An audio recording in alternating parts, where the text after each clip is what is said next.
kita berikan coba untuk pembangunan instalasi air bersih di sana. Persoalan perizinan, karena di sana tanahnya masih tanah adat ya. Jadi kita harus mengikuti bagaimana adat istiadat setempat. Alhamdulillah lancar ya dari berbuat baik dari CT Arsa, dan saya di sana tinggal melakukan pembelanjaan instalasi. Iya, ada satu cerita unik gitu ya.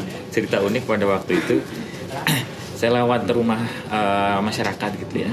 Ada mama yang lagi nenun. Waktu itu saya jalan dengan ibu guru dan siswa. Ibu, saya boleh coba menenun tidak mau latihan gitu.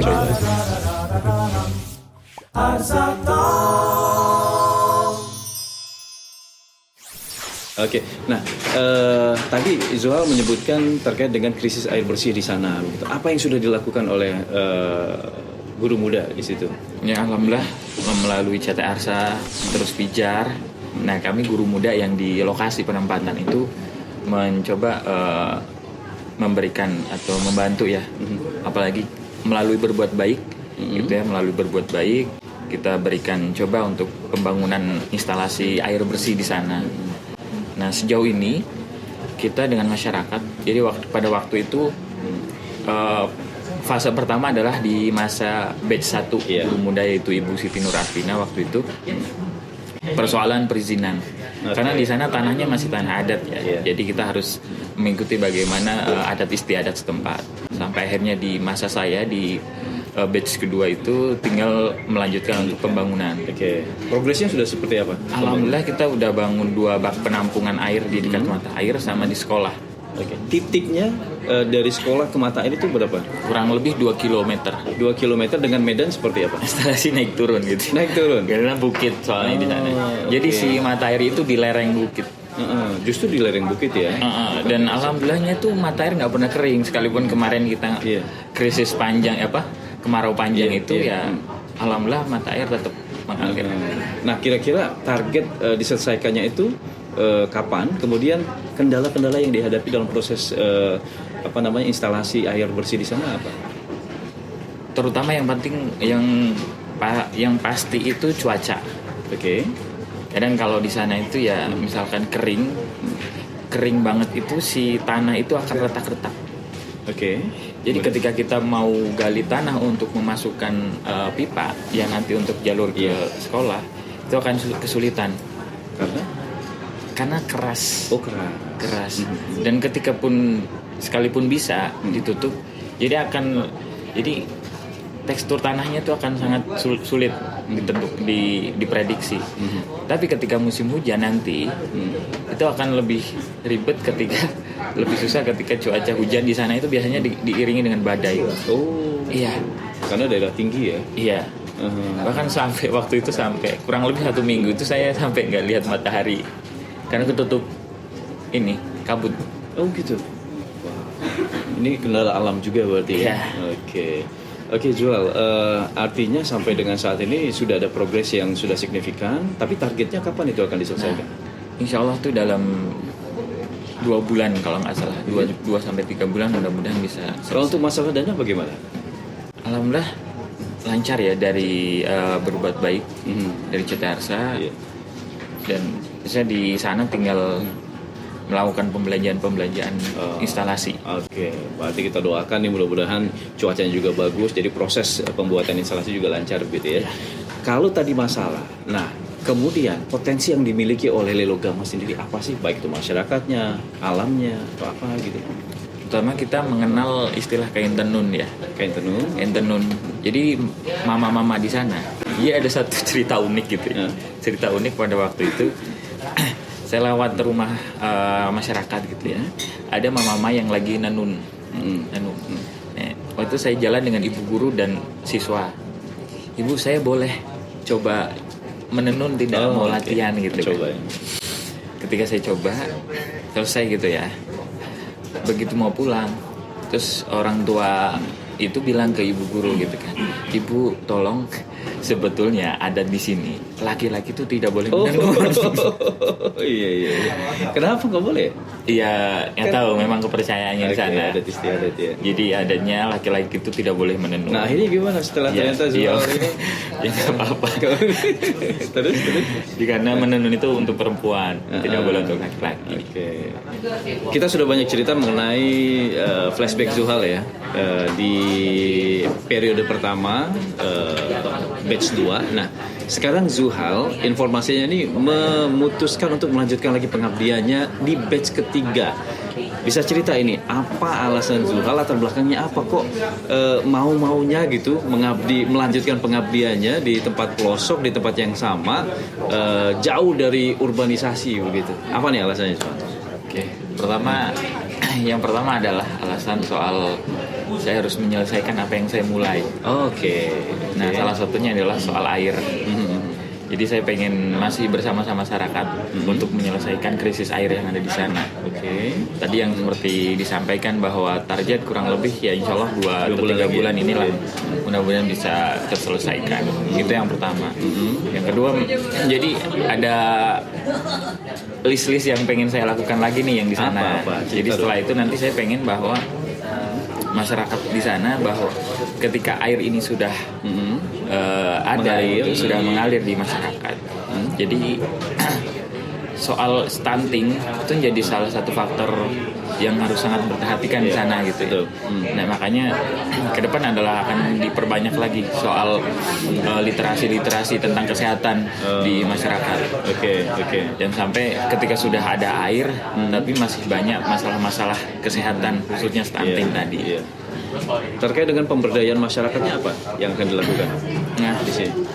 dan kemarin di 1 tahun ke belakang ini alhamdulillah saya membuat pilot project di sekolah namanya terasering green school, green area gitu. Oke. Jadi ditanami berbagai macam sayuran kayak wortel, sayur bayam, sayur sawi putih segala macam. Nah alhamdulillah sudah panen 1 kali pada waktu dan itu udah sempat berjalan dan iya, berhasil gitu ya. Dan berhasil. Oh, keren. Itu di tengah kita yang kekurangan air gitu. Iya, nah iya benar ya. Logikanya susah air tapi bisa memberdayakan masyarakat untuk menanam sayuran di itu area sekolah. Iya, di area sekolah. Oke. Melibatkan anak-anak, warga atau gimana? Iya, melibatkan anak-anak.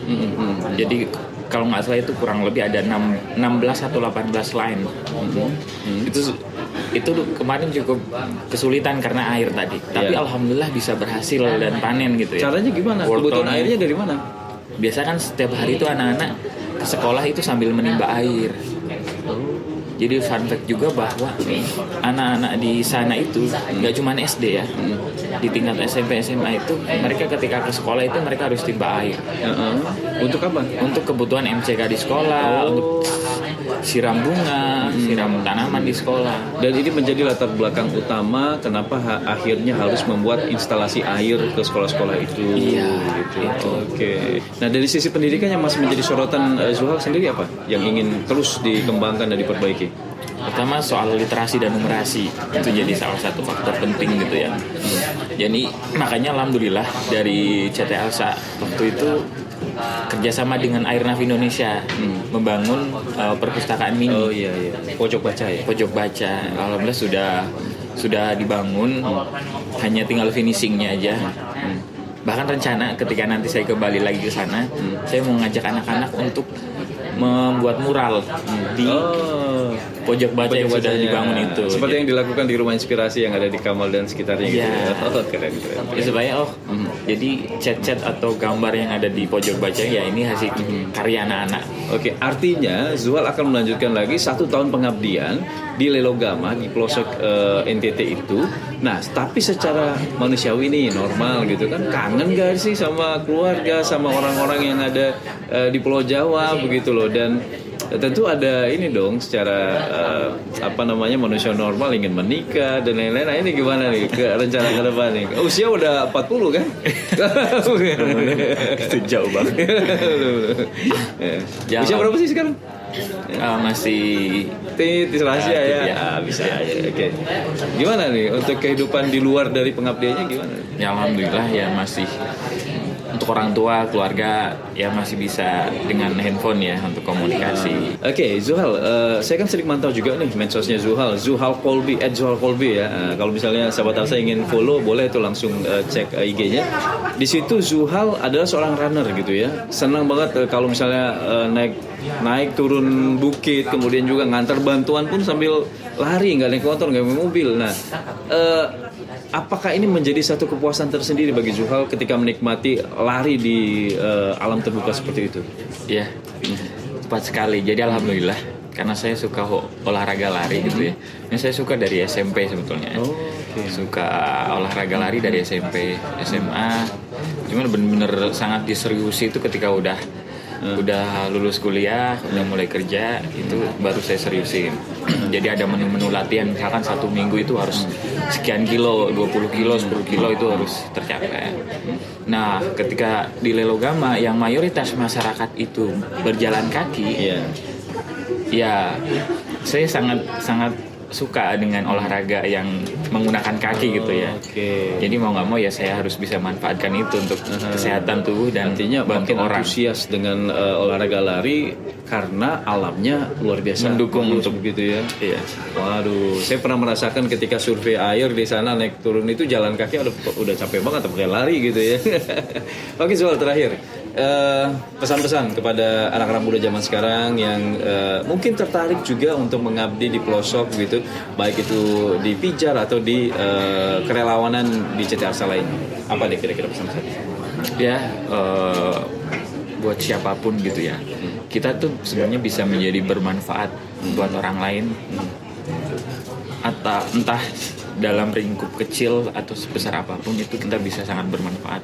Kita sebagai manusia, as a human gitu tuh kita sebagai makhluk sosial, kita nggak bisa hidup tanpa orang lain gitu. Jadi mau nggak mau teruslah berbuat baik ya, terus jadi orang baik, karena jadi orang baik itu akan memberikan magnet-magnet kebaikan pada diri kita tanpa kita sadari. Kebaikan yang kita lakukan tentunya akan kembali ke kita sendiri. Iya. Oke.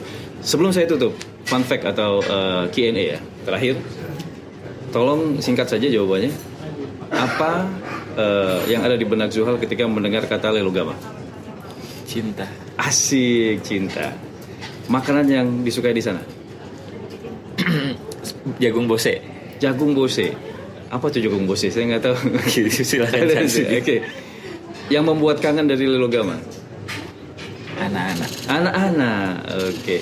Yang paling ditakuti dari Lelogama? Kalau malam. Kenapa? Ya mungkin gak ada sepi banget gitu. Ini challenge ya tantangannya ya. Luar biasa. Kemudian yang dikangenin ketika ada di Lelogama, bukan tentang Lelogama, tapi ketika ada di Lelogama, apa yang dikangenin? Orang tua, Masya Allah. Oke Zuhal, terima kasih banyak. Sukses selalu untuk Zuhal. Mudah-mudahan di pengabdian yang di batch ketiga ini makin memberikan dampak manfaat yang signifikan untuk masyarakat di sana. Kita doakan sukses buat Zuhal ya. Oke, Sobat Arsa, demikian tadi perbincangan kita bersama sosok inspiratif kita, yaitu guru muda yang sekarang mengabdi di Lelogama dan akan melanjutkan di batch ketiga nanti tetap di lokasi yang sama, Zuhal Kolbi. Sampai jumpa di Arsa Talk berikutnya. Saya Andra Lesmana. Assalamualaikum warahmatullahi wabarakatuh. Waalaikumsalam warahmatullahi wabarakatuh.